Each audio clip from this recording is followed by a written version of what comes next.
talk to him. I'm like, I did it right that time. I know we did. I did it right. Can you flip the main switch? Oh, sorry. It's a light on in this room. Everything was Got right. it right. I was just messing with the today. viewers. Everything was because it is Monday. It is 8:00, and if it's Monday, I mean, I even had the music fading out as the clip finished. Because if it's Monday and it's 8:00, it's Mighty Monkeys Nerd World Weekly, and I'm your host. My name is Chris. I am the DJ. With me, as always, is the ever-doubting Tanya Metris. Hello, Tanya Metris. How are you today? Hello. I'm not doubting. I'm just extremely tired today. Yeah, that's a thing. Mm-hmm. We've reached that age where it's just like crossing the room is exhausting.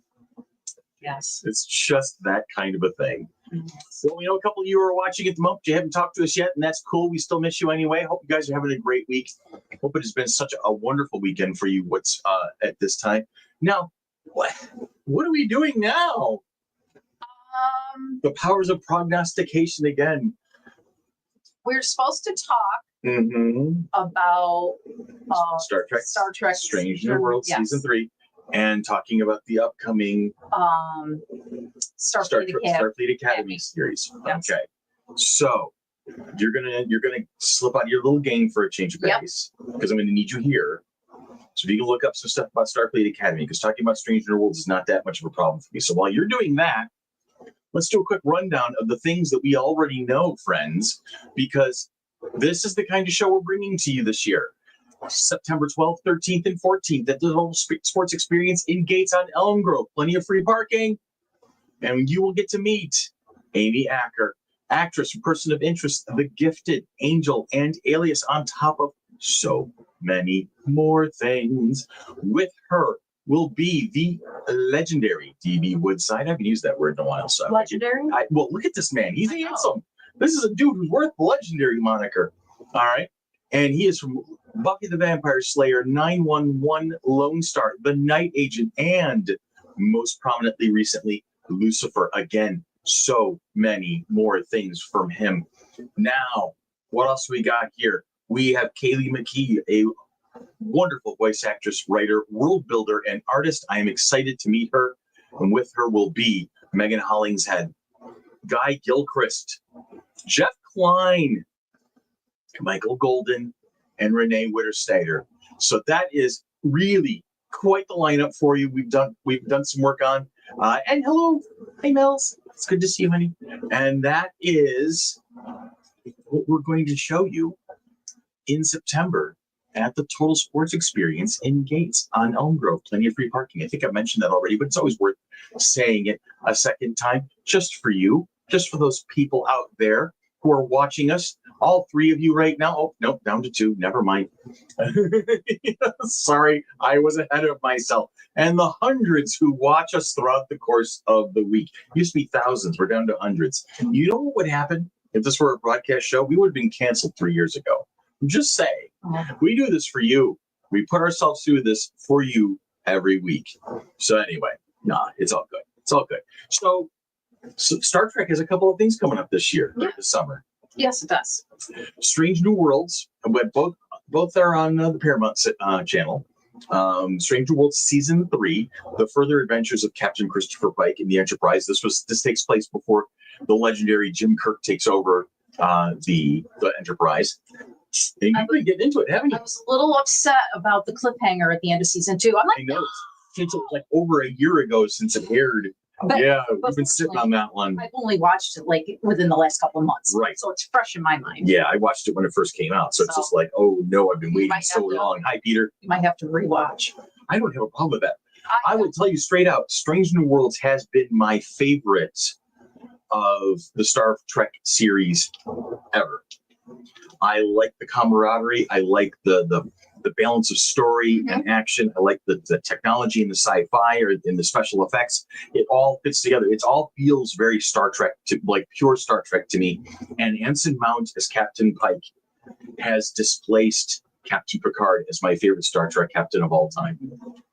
He is just so human with this kind of subtle sense of humor and this gentle way of looking. I'm like, I would love to be that kind of guy, that would be like a role model for me in my old age, Okay. But I've got good hair, so I don't need to have Captain Pike hair. But He's got good hair too. and it's interesting because season 2 of Star Trek Discovery was kind of a backdoor pilot into Strange New Worlds because it did feature Ensign Mounts Christopher Pike off the Enterprise on the Discovery. He took over as the Discovery's temporary captain for a season, helped them wrap up a few things, and then bopped back to the Enterprise. I thought that was really kind of interesting how they kind of Star Trek will do that once in a while where they'll kind of sneak something in to see how it plays, and then they're like, okay, we're going to build on that. And I've liked it so far. So yes, as you pointed out, season 2 ends on a cliffhanger. The Enterprise is in an outmatched battle against Gorn battleships, and it's not faring well. So we're going to see what happens and how they get themselves out of it. What kind of Pike maneuver they pull off to rescue the Enterprise and move on. I mean, because the Enterprise mode goes on, to become the legend, as it were. But it's always tense nonetheless. Yeah. You have Rebecca Romaine as number 1, reprising Majel Barrett's role from the very first original series pilot way back in 1968. You have oh God, let me get the cast up in front of me here. Hang on. I was not prepared for that. Sure, I can just type out the ether.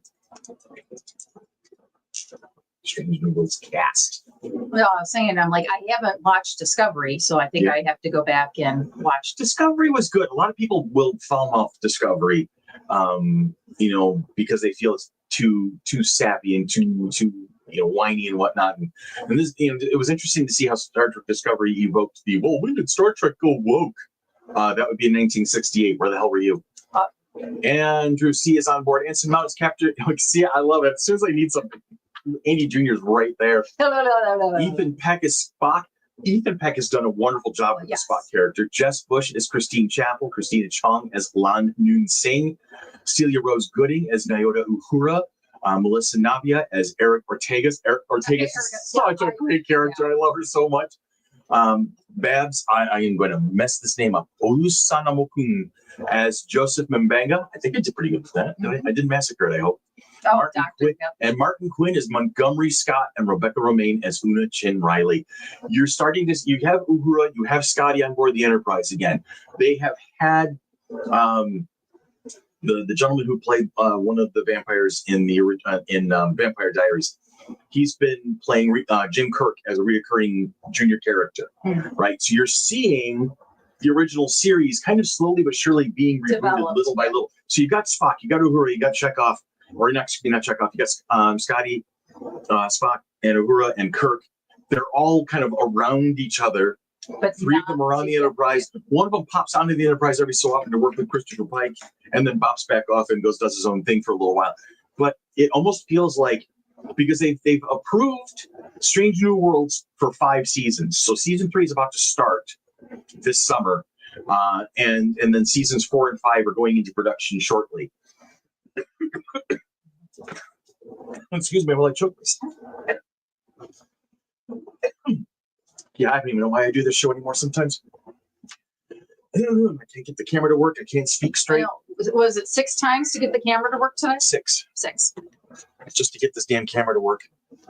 And I'm blah. Anyway. Oh my God, I can't get this. Why can't I get this right today? There we go. Christ on a cracker. I'm sorry for giving everybody motion sickness. I don't even know. But anyway, like I said, I think in essence, Strange New Worlds has really kind of brought Star Trek full circle. It really has brought that vibe of the original series, but given it the 21st century flair. Mm-hmm. You have the adventures, you have some story arcs, but you also have the good old fashioned just episodic adventure that is dressed in that particular episode. Great character pieces, great relationships between the cast.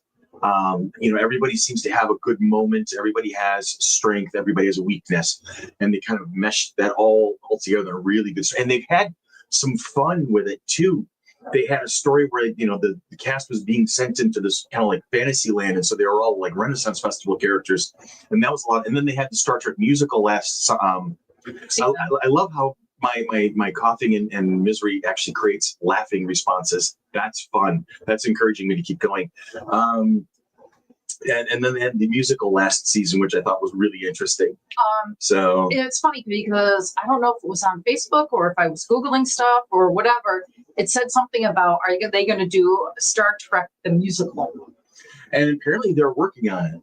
It is something that's actually in not in production, but in some sort of like capacity. They're trying to figure out.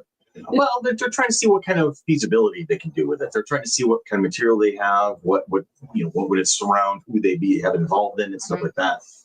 So they're taking it seriously. It's going to be interesting to see. Peter loves Lower Decks. Peter, I'm going to disagree with you on that one. Now, Lower Decks has its merit, but I watched the first season. I watched most of the second season of Lower Decks, and I just couldn't stay with it. Now, Lower Decks had a crossover with Strange New Worlds last season, and I thought that was brilliantly done. It was a lot of fun to watch. Jack Quaid, for instance, bringing his Brad Wingler character forward, and just the recklessness and the silliness of it was great, but it was also measured and tempered with Strange New Worlds being, a lighthearted but still more serious. And that I could handle a little bit Lower Decks in that regard, but I really never quite got into Lower Decks. Everyone has their own niche. It's really well loved. It's a well loved show, so I'm not going to ding it. I'm not going to yuck somebody else's yum on that one. Just saying, it wasn't for me. It wasn't for you on that one. So, see, that's how you disagree with a show. All you Star Trek fans and Star Wars fans and Doctor Who fans out there who keep saying the show is ruined because you don't like it. That's how you do it. Some other people liked it. I'm talking to you. What was that? There was a guy who I always yelled at when we were on the podcast. Brandon Too Good. Remember him? No. Oh man, you're not missing much.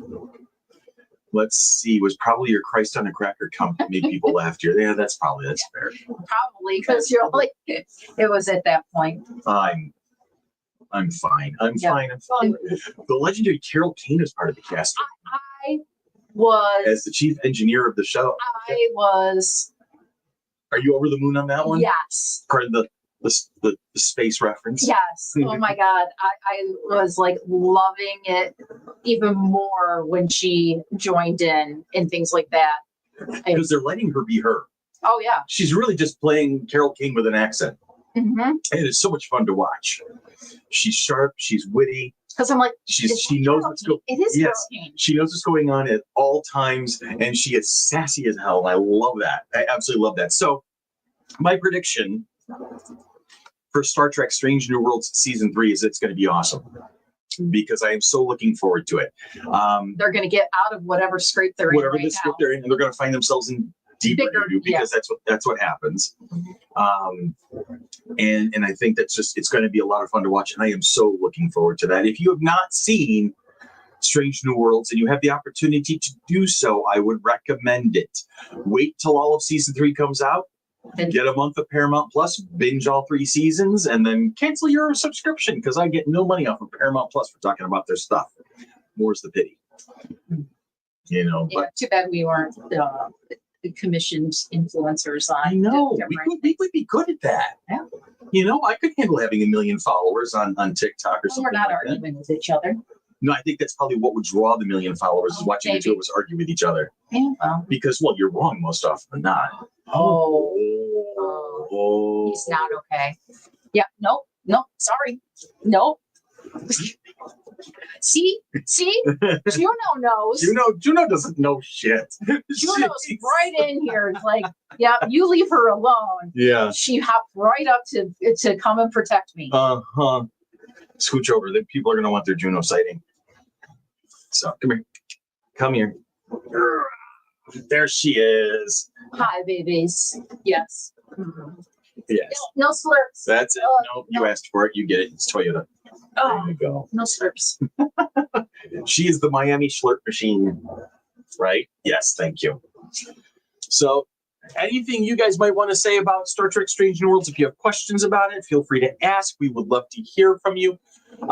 And now on to the show that we really don't know as much about. Right, and there's not a lot on it right now. There's right now 11 episodes that is going to be streaming on Paramount Plus. I know that For some reason, I thought I heard it was animated, but it's live live action. Yeah, it's live action. I don't know where I heard it. You're going to see a couple of characters reprising their role from Star Trek Discovery. You're going to see Tig Notaro, the stand-up comedian. She was playing an engineer on board Discovery. You're going to see Mary Wasserman, who's going to be playing Sylvia Tilly, who has basically kind of one of the senior instructors at the Academy. And the Starfleet Academy, the show, is going to actually take place in the future of Star Trek Discovery. So it's going to be taking place in the 31st century or 32nd century. So far ahead, so you had this whole new canvas of the Federation kind of written for you at this point that Star Trek Discovery explored a little bit. But I think one of the legendary things I'm looking forward to seeing is Robert Picardo is going to be reprising his role as the holographic doctor from Star Trek Voyager. And it makes sense. The hologram, right? He can, as long as you're keeping his hardware up to speed, he's gonna be there. Mm-hmm. The main characters will be played by young, lesser-known actors Carice Brooks, Bella Shepard, and George Hawkins. The captain of Starfleet Academy will be played by Holly Hunter. Wow. And I know Paul Giamatti is involved as a villain type of a character. So I'm kind of, they're bringing in some firepower on this. I tell you, there's not much information about it now. And yes, Jason, Discovery is over. They did wrap it up. Starfleet Academy is kind of the spin-off from Discovery. So Discovery got 5 seasons. Two and a half of those seasons were in the past before even James Kirk and all of those guys were involved. Mm-hmm. And then the rest of their series was in the far future. So Discovery kind of adds this neat, interesting bow to the whole package of Star Trek. Section 31 was not that Angie Goodlander. I don't understand that reference at all, Jason. I'm sorry. It was not the Angie Goodlanderman. I'm completely flat-foot on that particular reference. I'm sorry to say. I'm not sure what that means. I don't either. Angie Goodlander.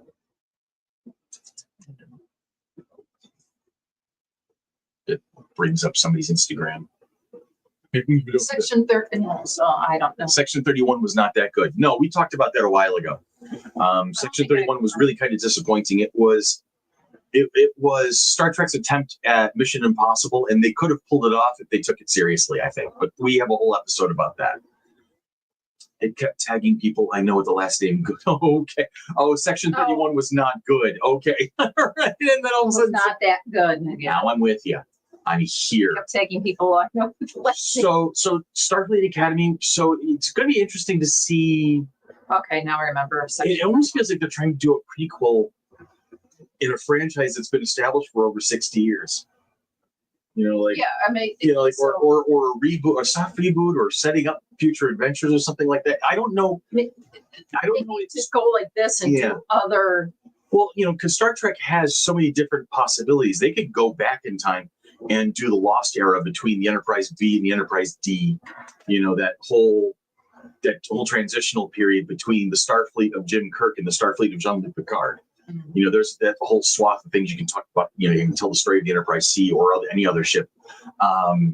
You could talk about. You can build on what was done in Picard season 3, where they set up the whole Enterprise G. With 7 of 9 as captain of the Enterprise. You can lead on from there. Terry Matalas was brilliant with Picard season 3.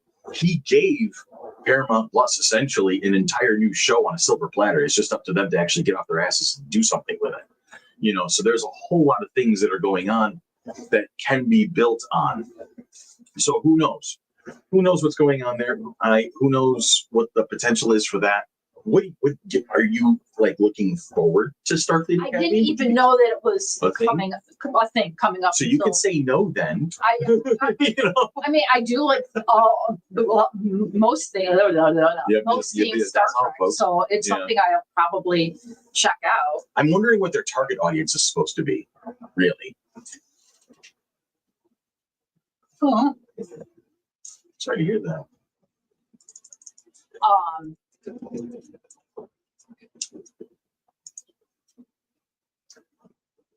Oh. We're just getting work. Give me a second here. We got some news coming up at the moment. We need a Doctor Who Star Trek crossover. It's been done in comic books. I don't know if it's actually it's feasible to be done. Well, because of the different Yeah. space, but Right. I think it would be kind of campy. Well, I think it's what they would want. I don't know. It would be. I think that would be done for last kind of a thing.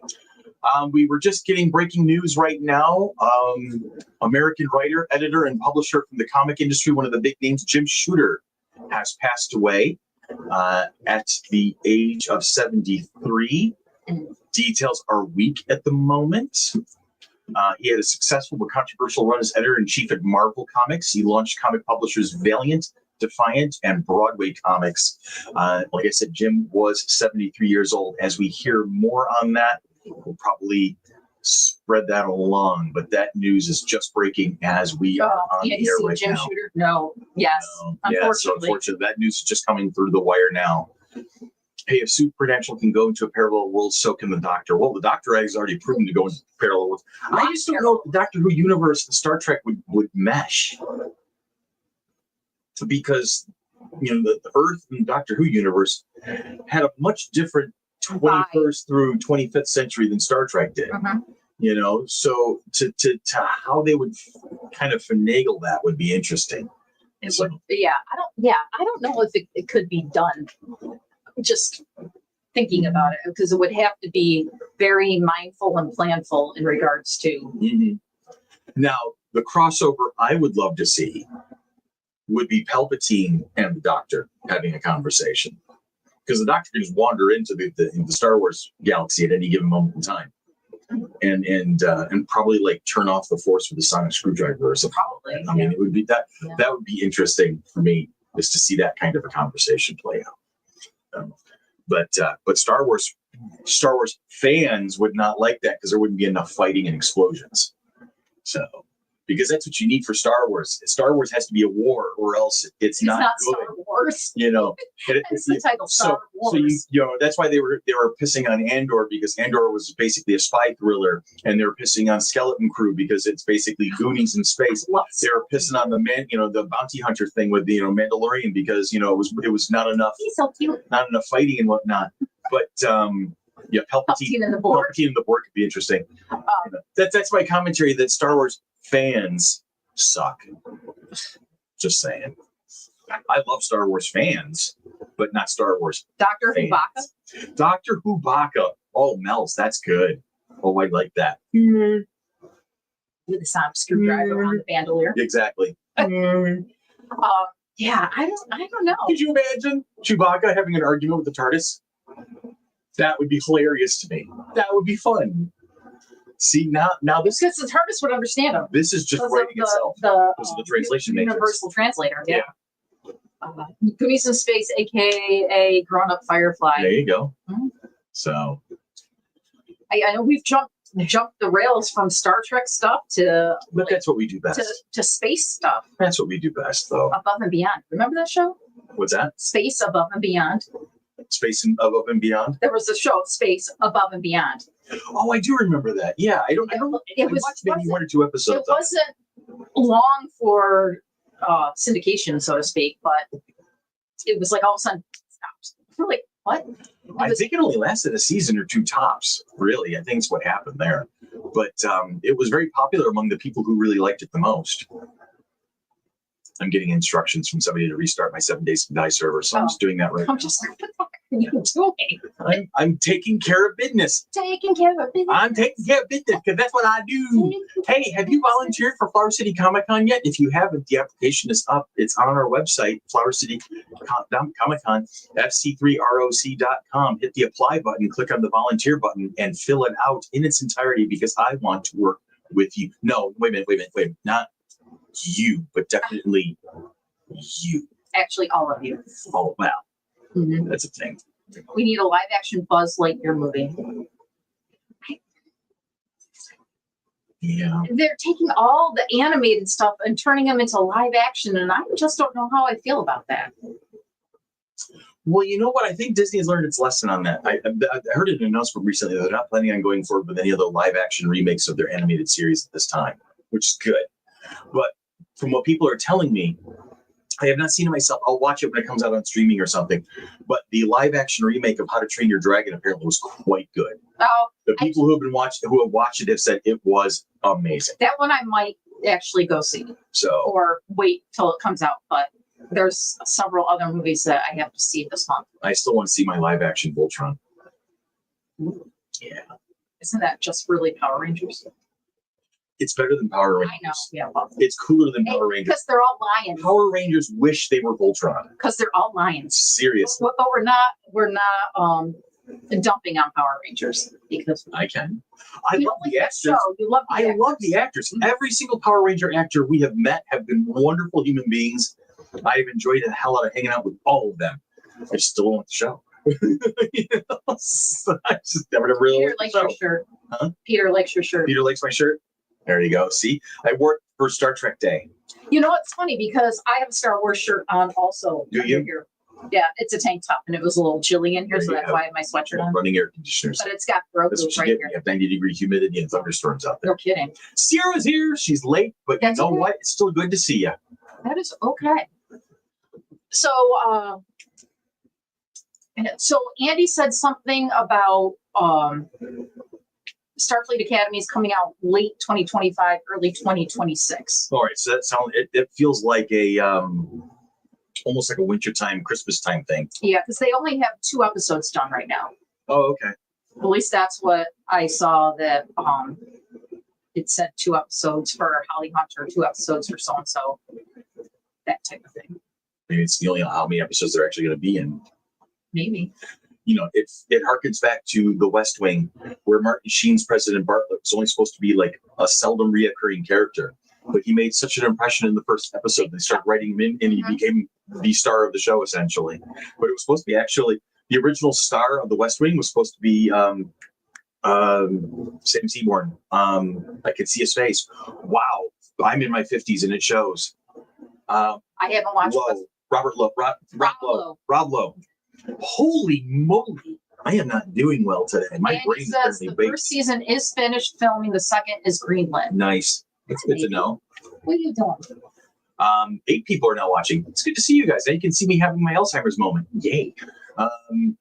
Yeah, but West Wing was originally supposed to be starring Rob Lowe, but then became starring Martin Sheen because he made such a mess impression on people. So maybe that's what we're seeing here is that Holly Hunter is going to be a reoccurring character in a couple of episodes, but not all the whole season just yet. Like when you were in college, did you see the president of the school every single day? No. Okay. I don't even know who the president of Nazareth was. See, At that point. my point has been proved in that one statement. So, you know, just because you're a Starfleet Academy cadet doesn't mean you're going to see the headmaster every freaking day. It's not Harry Potter. Yeah. Melissa's now talking Lobaka. Lobaka. I want to say she must be a Chewbacca fan. She is. That's So- true. She's blending everything. And she's good at that, though. Let's see. Sierra says, I was supposed to be at the Red Wings field last weekend. I could have saw you, but I had local carnival head to attend. I wish I could have teleported. Yeah, I know.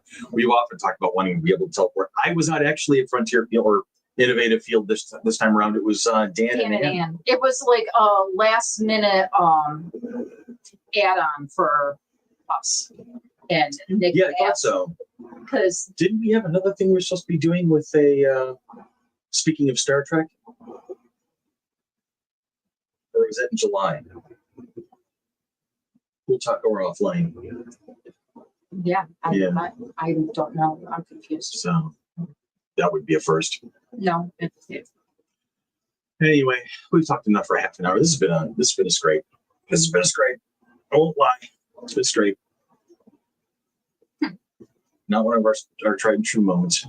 It's definitely not a strong moment. I think What are we doing next? that's what I was just going in to look. More predictions? Jesus, Andy, we're suck at predictions. Okay. Haven't you figured that out yet? Yeah. Do we have another prediction? Yeah. Oh, wait, no, isn't next week Ironheart review? We can do an Ironheart review next week. That's Isn't fine. that what it is? My list is old. I thought it was. I have Star Wars, The Mandalorian, and Grogu predictions. I can't keep predicting things. I have no idea what I don't do that. But we'll figure it out. Let's see. Knowing Strange New Worlds is ending with season 5, do you expect to see more TOS crew members introducing in the remaining seasons? Yes, I do. And how do you think it will set up the narrative handoff to TOS? I think. Okay, so he's saying that the list you have is up to date. The list I have is not. Okay, I'm okay with that. I predict FC3 in September is going to be phenomenal. I hope so. Hopefully not super, super hot. Yeah, God. But we're ready for that. We got more fans coming in and stuff like that, right? Yes. And I think more water stations. And more water stations. But we're going to let people know, if you get hot, go stand right at the back door. Don't sit in the heat and complain. Go do something about it. Go stand at the back door for like maybe 2-3 minutes, because there's a nice breeze that comes in there. You know what we need is Andy needs to step in and join us on this broadcast directly so he can interview us. I have interviewed so many people over the past several years of either Monkey Business and or Nerd World News and or Nerd World Weekly that it would be fun to be interviewed and then actually like not have to think. I could just answer questions. That would be fun. Andy. Anyway. But no, Andy's got a good point there. See more TOS crew members. Yeah, I think, well, who's left? Who has not been seen? We haven't seen Sulu, we haven't seen Chekhov, and we haven't seen McCoy. Those are like the big three. I would say maybe Yeoman Rand would be a thing too, because she was a popular character in the first season or two of the original series. Those old scientists. There's your tip of the hat to Lower Decks. So I see, since we have 3 full seasons to expect from Strange New Worlds, it's my prediction, since it's that kind of a show, that you're going to see the remainder of the original the Enterprise crew that we knew from way back in the 60s. You're going to see the rest of them kind of filter into the Enterprise. You'll see Pike step back and have his story moment. You'll see Kirk step forward, and you will see probably a whole new slew of adventures with the original series. Yeah. They have a potential for that, and that could be fun. And but will they actually do it? I don't know. Andy says Chekhov wasn't introduced until TOS season 2. So we most likely. You know what? For fan service, I think they just very well might, because there's the whole Khan, Space Seed, I Never Forget a Face, but Space Seed was in season 1, and Chekhov wasn't on the Enterprise until season 2, but they recognized each other. So maybe Chekhov was a background character that they're going to try, they're kind of like shimmy their way through that. Like, okay, he wasn't a main character in season 1 of the original series, but he was in the background somewhere. I foresee that kind of a thing happening. That's an entirely feasible way, because Star Trek is also tries to do really a lot towards tying up its plot holes and loose ends from time to like. They dedicated a whole 2-story, to be continued 2-part series, 2-part story to explain why Klingons went flathead. Oh yeah, they're right? Like, don't ask us about that. We don't talk about that. Yeah, we don't talk about that with outsiders. But Enterprise then turned around and explained it. So Star Trek likes to try and cover its own plot holes as best as it possibly can when it gets the chance to do so. Let's see. Here I was talking about, if it's really hot, take off pieces of your cosplay if you're wearing one, because it just makes things worse if you're in the cosplay. Heat stroke is real. She almost experienced it. So yeah. So did I. Make sure that you're definitely hydrated, that you're eating things. Drinking your water, but drinking Gatorade too, because you want to keep those electrolytes flowing. Yes. That's the lesson I learned the hard way last year. I pushed water. I was hydrated, but I had no salts. I had no balance. I had no electrolytes. I was all dizzy. Down you went. So Next season of Strange New Worlds, they have. Jason's being silly. Oh, sorry. They retrofit the Enterprise with space lead sprockets, and George Jetson becomes chief engineer. Yeah, that could be fun. That'd be a fun crossover, I think. Setting a story about legacy and future generations at the very end of a timeline seems inspired with SA, probably Starfleet Academy, being set at the very end of the story thus far. How do you think SA will push boundaries? Well, Star Trek has a tendency to push boundaries anyway. It does. And I think the thing about Star Trek is the boundaries that it's trying to push, the boundaries it has always tried to push are the human boundaries. What it means to be human, what it means to be a person, what it means to be a sentient entity in this universe at this time. It's taken on the social challenges. It's taken on the controversial subjects. And yeah, you can have your battle, and you can have your exploration, and you can have Kirk sleeping with all the alien princesses, and you can do all of that sci-fi and space opera, Star Warsy type of stuff. But Star Trek has always been very good about making you look inward at yourself. And as I said earlier tonight, Star Trek Discovery really kind of helped people focus on. It brought spotlight to how negative people have become. It didn't mean to. It didn't want to. But the sheer animosity that poured out from the fan base, the so-called fan base, I think really kind of illustrated that we still need that social commentary. We still need that mirror being held up to ourselves here in reality in the 21st century, watching Star Trek. We still need to have that mirror that Star Trek can put in front of us and say, hey, take a look at yourself. Look at who you are and how you fit into the world that you live in. So Starfleet Academy, I think, will build on what Star Trek Discovery built on, which Star Trek Discovery built on everything that came before it, with original series, Next Generation, Deep Space Nine, Voyager, and everything before it. Let's see, Starfleet Academy will be tactfully woke as in true Trek condition, but not cram it down your throat unless it's a strong subject. That's entirely feasible. And I think that's the one criticism of Star Trek Discovery that I can actually, I understand and I can somewhat agree with, is that sometimes they responded to the upwelling of animosity by grabbing a large chunk of woke and jamming it down your throat.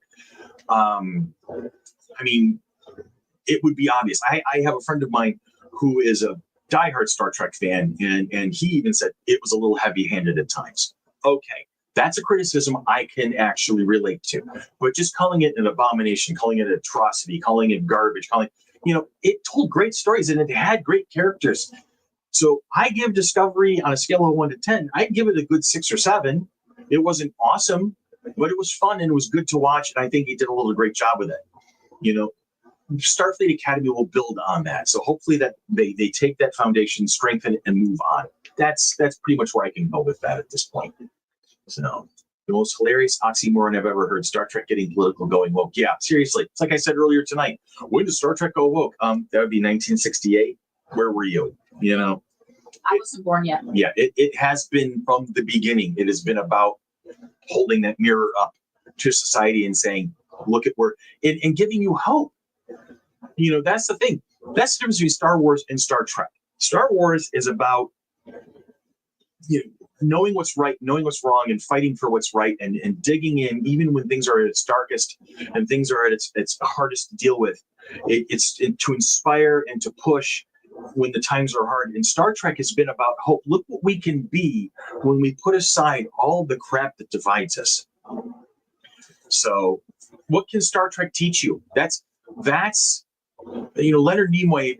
I'm going to do the quote no justice whatsoever. One of the quote that from Leonard Nimoy was, Star Trek fans tend to get caught up in the minutia, starship designs and uniforms and plot lines and plot holes in this, and they often fail to sit back and say, okay, where's Star Trek going to take me today? what is it going to show me? What's it going to teach me? What is it going to inspire me with? And that's my hope, is that Starfleet Academy will pick up that torch and say, okay, here's where we're going, guys. It may not make sense now, like in the original series, but will be appreciated later. Yeah. I think Star Trek Discovery grew its beard after a slow first season, like many of Star Trek series before it. Yeah. And that's the thing people tend to forget. Star Trek The Next Generation was shaky at best in its first season, started showing some stride in second, really didn't hit its stride until third, right? Deep Space Nine was the same. First season, second season, okay, I see and then third season, they introduced the whole Dominion War arc, or the beginnings of it, and that's what defined Deep Space Nine. You say the same thing about Voyager. Voyager really had a very, very weak first season, and it took a moment to find its stride, and when it did, it improved. I like Voyager. You like Voyager? I do like Voyager. I was not a big fan of Voyager, but it did have some really interesting moments and some interesting characters. You appreciate the ships. I do. I am a ship person. I do. Like Jack Crusher said in Picard season 3, I do love me a starship. But I also like characters. As a person who has always aspired to be a writer, I like characters. I like interaction between characters. I like banter more than dialogue sometimes. I like when, like Scott and I at the gaming table, when we just fire little one-liners back and forth and just get in our little zones and we make each other laugh. Those are moments that are treasured beyond the deeper character play sometimes to me, but that's another thing entirely. Enterprise got shafted, but that's a story. That's a conversation for another day. I thought Enterprise had a tremendous amount of potential, but Brandon Braga wanted to do a Star Trek version of Doctor Who, and he failed miserably. So Neelix was a good cook. Neelix was a good cook. I like Neelix, and was it Tess? Kess. Yes. And then unfortunately, the actress who played Kess, she had some issues behind the scenes, and so they removed her from the show. But just think, if it wasn't for Lucille Ball, we wouldn't have any of this. Yep. So the famous redhead, the famous funny redhead, did the godmother of Star Trek.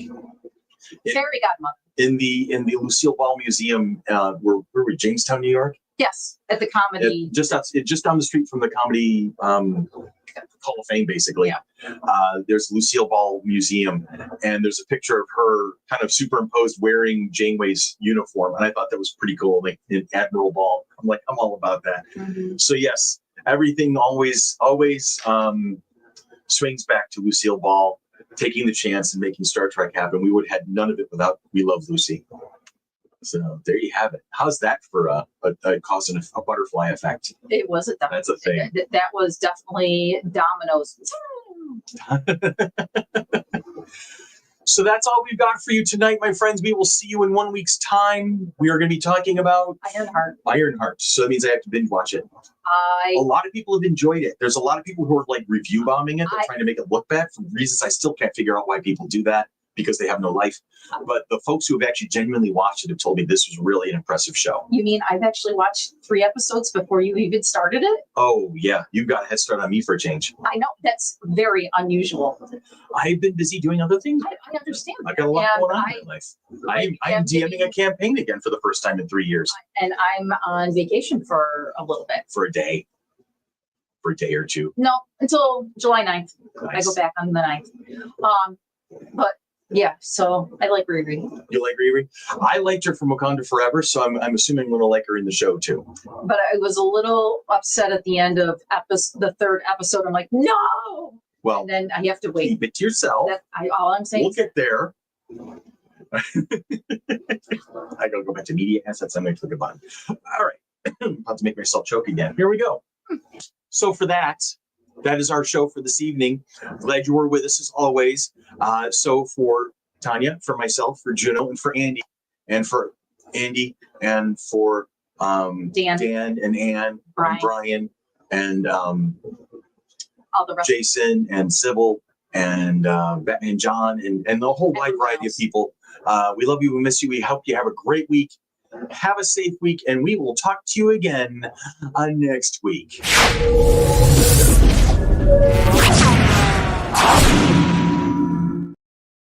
Beam me up. There's no intelligent life down here.